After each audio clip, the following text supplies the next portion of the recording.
ನನಗೆ ಅನ್ನ ಹಾಕಿದ ದನಿಯವರಿಬ್ಬರು ದಂಪತಿಗಳು ಈ ಆಳು ಮಗ ರುದ್ರನ ಹೊಟ್ಟಿಲೆ ಹೆಣ್ಣು ಹುಟ್ಟಿಲೆ ಗಂಡು ಹುಟ್ಟಿಲಂತ ಚಿಕ್ಕವಾಟಿ ಮಕ್ಕಳು ಹುಟ್ಟಿದ ಮೇಲೆ ಪ್ರಥಮ ಬಾರಿಗೆ ನನ್ನ ಮನೆಗೆ ಕರೆದುಕೊಂಡು ಬಾ, ನನ್ನ ಮಕ್ಕಳಿಗೆ ಚಿನ್ನದ ಸರ ಬಳೆ ಮಾಡಿಸಿ ಹಾಕಂತ ಹೇಳಿದ್ದಾರೆ.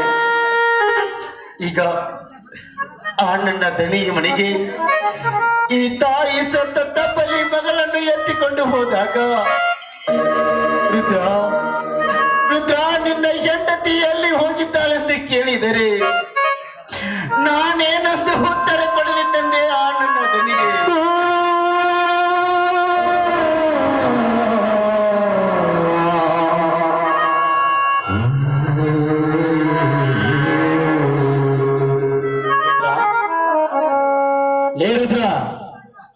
ಯಾಕೋ ಕೂಸಿನ ಹಿಡಿದುಕೊಂಡು ಬಂದು ಒಬ್ಬನೇ ಈ ಬೆಟ್ಟಪ್ಪನ ಮಧ್ಯದಲ್ಲಿ ನಿಂತಿದೆಯಲ್ಲ, ಆ ಗೌರಮ್ಮ ಇಲ್ಲಿ ದನಿ ನನ್ನ ನನ್ನ ಹೆಂಡತಿ ನಿನ್ನ ಹೆಂಡತಿ ಗೌರಮ್ಮ ಯಾಕೆ ಈ ಕೂಸಿನ ಕಳಿಸಿ ಈ ಊರಿಗೆ ಬರುದಿಲ್ಲ ಅಂತ ಏನಾದ್ರು ಮಾತನಾಡಿದಳೆ ಹೇಳುವುದ್ರ? ಸಂಸಾರ ಮಾಡಲಿಕ್ಕೆ 10-20 ವರ್ಷವಾದರೂ ಒಂದೇ ಒಂದು ದಿನ ಸಂಸಾರದಲ್ಲಿ ನನ್ನ ಹೆಂಡತಿಗೆ ನನಗೆ ಎಳ್ಳಷ್ಟು ಕೂಡ ಜಗಳ ಕೂಡ ಬಂದಿಲ್ಲ. ಅದಕ್ಕೆ ಆದ್ರೆ ನನ್ನ ಹೆಂಡತಿ ಹೇಳುದ್ರ ಯಾವ ಮಾತನ್ನ ಮುಚ್ಚಿಡ್ತಾ ಇದೆ ಹೇಳುವ ದನಿ. ಆ ನನ್ನ ಹೆಂಡತಿ ಹಸು ಹೆಣ್ಣು ಮಗಳಿಗೆ ಜನ್ಮ ಕೊಟ್ಟ ತಕ್ಷಣ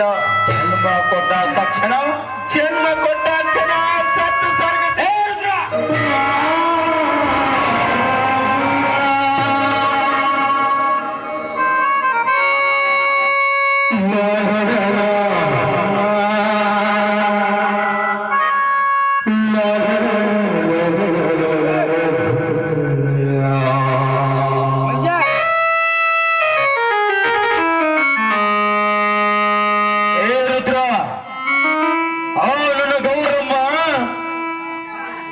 ನನ್ನ ಮಗಳಿದಂತೆ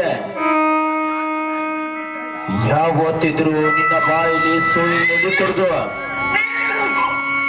ಈ ಮಾತು ಸುಳ್ಳು ಅಂತ ಹೇಳಿರುದ್ರ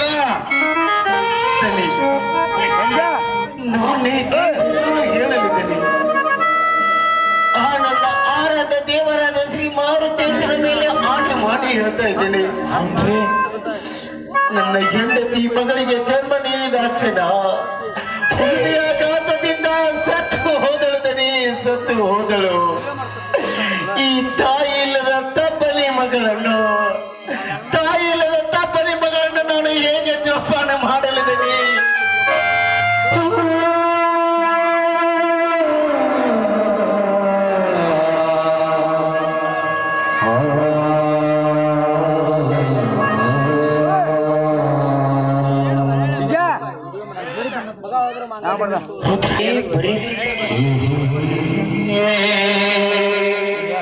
ಆದ್ರೆ ನಾವು ಸಹಿಸಿಕೊಂಡು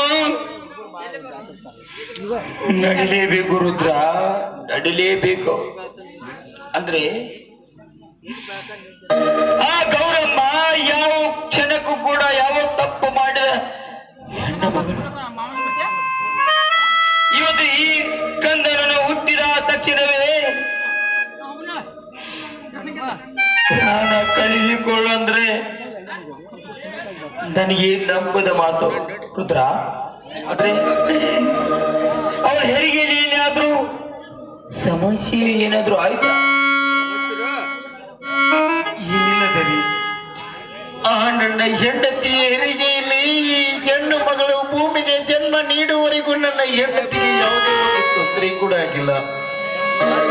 ಆದ್ರೆ ಈ ಹೆಣ್ಣು ಮಗು ಹುಟ್ಟಿದ ಒಂದು 3-4 ತಾಸಿನಲ್ಲಿ ಒಮ್ಮಿಂದೊಮ್ಮಿಗಲೇ ನನ್ನ ಹೆಂಡತಿಗೆ ಸ್ವಲ್ಪ ಎದೆಯಲ್ಲಿ ಚುಚ್ಚಿದಂತಾಗ್ತಾ ಇತ್ತು. ಅವಾಗ ನನ್ನ ಹೆಂಡತಿ ಗೌರಿ ನನ್ನ ಕೈಯಿಂದ ಕೈ ಹಾಕಿಸಿಕೊಂಡು, ಈ ಹೆಣ್ಣು ಮಗಳು ಬೆಳೆದು ದೊಡ್ಡವಳಾಗುವವರೆಗೂ ಈ ಮಗಳ ಕಣ್ಣಲ್ಲಿ ಕಣ್ಣೀರು ಬಾರದೆಂದು, ಕಣ್ಣೀರು ಬರಲಾರದಂತೆ ನೋಡಿಕೊಂಡು ಹೋಗಬೇಕೆಂದು ನನ್ನಿಂದ ವಚನ ತೆಗೆದುಕೊಂಡು ನನ್ನ ಹೆಂಡತಿ ಸತ್ತು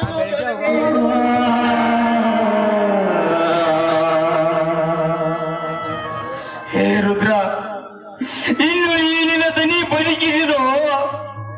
ಈ ಬೆಟ್ಟಪ್ಪ ದನಿ ಇನ್ನು ಬದುಕಿದಿನೋ? ಹೇ ರುದ್ರ, 40 ಹಳ್ಳಿಗಳಲ್ಲಿ ನ್ಯಾಯ ನೀತಿ ಧರ್ಮದಿಂದ ಬದುಕಿರೋ ಈ ಬೆಟ್ಟಪ್ಪ.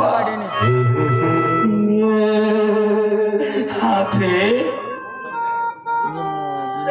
ನನ್ನ ಮನೆತನದಲ್ಲಿ ಹುಟ್ಟಿರುವ ಈ ಕಂದ ಇವತ್ತು ತಾಯಿನ ಕಳೆದುಕೊಂಡೆ.